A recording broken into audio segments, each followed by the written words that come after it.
going on, dudes and dudettes? Been dealing with a sore throat ever since that Newfound Glory concert. I guess just sang a little bit too much in an air conditioning / humidity type of room. I did check if it was COVID or not. It's not COVID. Tested negative, so that's a good thing. But yeah, definitely a sore throat. So sucks, but hopefully my voice sounds a little bit deeper for you.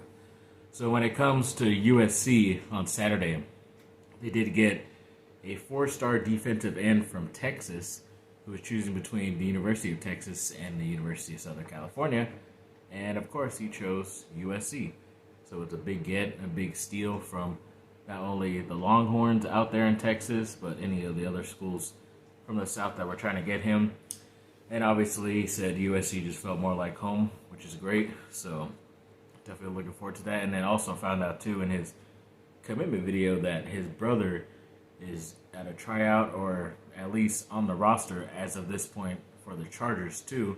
Said that wasn't a reason why he chose USC, but it would be pretty cool if he was playing on Saturdays for USC and then his brother playing on Sundays for the family. So it'd be pretty awesome as well. So hopefully they both make the rosters out here in LA, and yeah, good luck to both. But yeah, it's definitely a big get for USC football. And then ex-Duke player and Lakers champion Quinn Cook, he was a free agent, especially the past 2 seasons, but he finally is on a roster with the Sacramento Kings. They're going to give him a shot on a 1-year deal.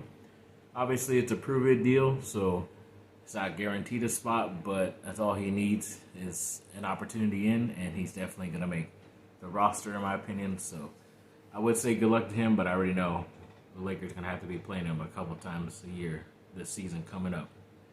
And then the Chargers also signed a guard / center as a free agent from the USFL. Once again, they're dipping into that. I don't know what you'd call it because it's not a division. It's just the other type of football league out there that was out there this last spring. Cameron Hunt. Excuse me. And he's also, Herbert knows him, the quarterback for the Chargers, because he went up there to the University of Oregon, but I also did find out that he actually went to school out here at Corona Centennial, so that's pretty cool. Local product trying to get a job out there with the LA team, so hopefully he does end up making the roster or practice squad at some point, so that'd be pretty cool for him. Awesome. Then USC's ex-great offensive lineman Tony Boselli was inducted into the Hall of Fame as a Jacksonville Jaguar this past weekend. Great for him, and it also was great for USC because now they have the most Hall of Famers from one school. I believe the number is now 14, obviously, my favorite number. So I'm going to remember him as being the 14th guy from USC to get into the Hall of Fame. That's really cool. Definitely trying to get some more guys in there once their careers are all said and done, but maybe not for a couple more years. A lot of these guys still have the ability to play, so let's see about that. And then, excuse me, the Big Ten is kind of, there's some rumors going around that they're working on a new TV deal worth like about $1 billion that will include the channels like NBC, Fox Sports as well.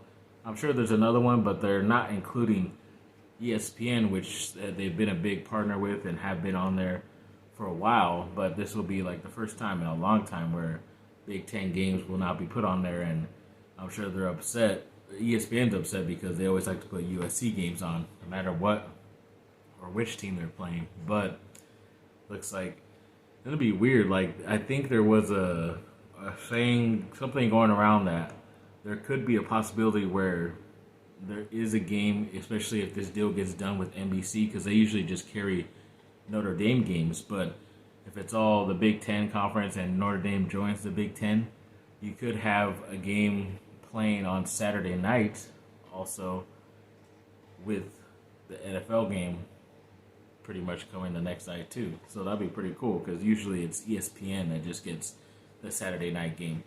But overall, I don't know, maybe later in the year too, it could be where a college football game is played during the day, like right past noon, and then they go into the NFL games, because sometimes the NFL later in the year plays games on Saturday, because so you could have a double dip for NBC as well, even Fox and Fox Sports too. So very, very interesting stuff, and that's why USC made this move, so they can make 30 to 40 million more bucks than what they have been, and actually compete for these championships and have a good ability to get into those Final Four spots in the playoff.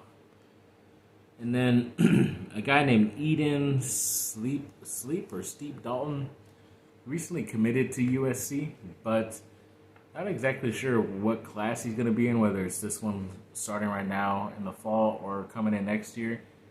But according to the number and everything like that, he looks like he's a punter / kicker, which I know one of their guys, I think from Australia, Atticus, for some reason is not going to be able to play this fall. But I think they have like Alex Steinhaus, which is pretty good, who's a pretty good kicker who's been here for a while. So overall, not too worried about it. But yeah, it is kind of interesting why they're not letting Atticus from Australia play. So let that unfold as it does. And then miscellaneous news, one of my favorite directors out there, Taika Waititi, apparently he got married secretly to a pop star, I think she is, Rita Ora. I know my girlfriend mentioned that she knows of her from like shoe design and all that stuff, but I think I've heard them say she's a pop star as well, like a singer. So overall, congrats to him. He's winning at everything, even though I know his Star Wars movie is kind of hitting a bump right now where a lot of people aren't on the same page or anything like that, and maybe not willing to do exactly what he would want to do. So I don't know. It might get scrapped, but you never know. It could open up something bigger for him as well. You just never know. And then to end this video off, surprisingly, Roquan Smith, a top talented linebacker from the Chicago Bears, has reportedly requested a trade earlier this morning. And of course, I'm going to talk about trading him to the Chargers. It would be tough, but also kind of easy just because they made a pretty big trade with Chicago right before the draft. Yeah, was it right before or right after? Where they got Khalil Mack. Only had to send a second-round pick for this last draft, and then a sixth-round pick for this year. But then they ended up getting it back in another trade with the Bears. So as of right now, they have all their picks. But I would think to entice the Bears to throw in another second-round pick, definitely a third-round pick in this coming up draft next year.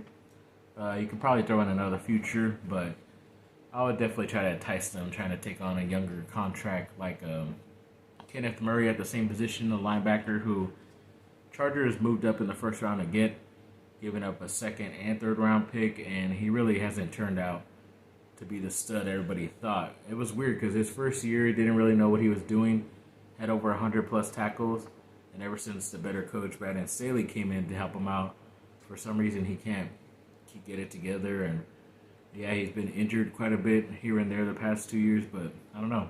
I think he just might need a new change of scenery. Might be better for him out there in Chicago. But yeah, you could entice him with that. I don't know, it's pretty close because I know Smith would want an extension on his rookie deal because he was like a top 10 first-round pick, and knowing him, he might want around that $15 million or more, which the Chargers kind of have the ability to work with that if they extend somebody, but they would also probably have to extend or rework a deal with somebody else on the team. I think Joey Bosa has the ability to do that. I forget if Khalil Mack already did that or not, but I know a couple guys, and obviously they're trying to extend Derwin James, who's still not practicing with the team, even though he's still in the facility, but he still isn't practicing because he doesn't have a new deal. Overall, just going to wait and see. Definitely hope he doesn't end up going to any of the other AFC West opponents, but yes, he could be a big get for anybody. It just sucks that Chicago can't make it work because he actually said he likes being there. He feels like he's part of that Chicago lore of great defensive players, but for some reason they don't want to pay him like that. It's kind of weird. So yes, thanks for watching, people. Like, subscribe, comment down below. Let me know what y'all think. Have a great rest of your day. Bye.